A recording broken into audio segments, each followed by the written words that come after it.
Ahoy, fellow history enthusiasts. Today I'm going to tell you about one of the most fearsome vessels ever to sail the seven seas.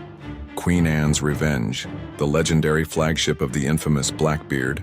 Picture yourself in the early 1700s standing on a merchant ship's deck.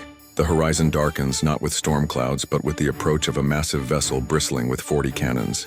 Your blood runs cold because you know exactly whose ship this is. It belongs to Edward Teach, better known as Blackbeard. Now let me put those 40 cannons into perspective. Most pirate ships of that era carried maybe 20 to 30 cannons at most. Blackbeard's ship was essentially a floating fortress, capable of unleashing devastating broadsides that could tear apart any vessel foolish enough to challenge it. Queen Anne's Revenge started life as a French slave ship named La Concorde, but its destiny changed dramatically when Blackbeard captured it in 1717. He transformed this already formidable vessel into something truly terrifying, adding more gun ports and reinforcing its structure to handle the massive arsenal. What's fascinating is how Blackbeard used his ship's fearsome reputation.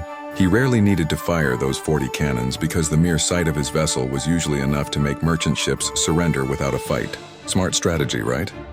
Why waste ammunition when your reputation can do the work for you? The ship's size was also impressive.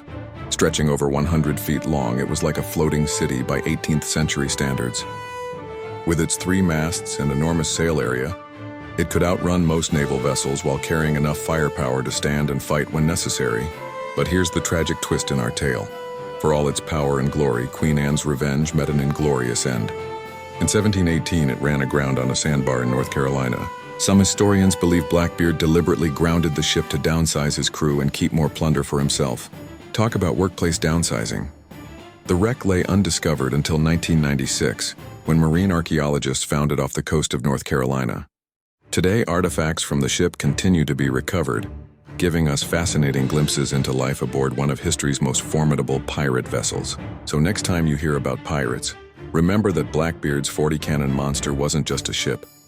It was a floating testament to the golden age of piracy, when legends were made and the mere sight of a black flag could make the bravest sailors tremble.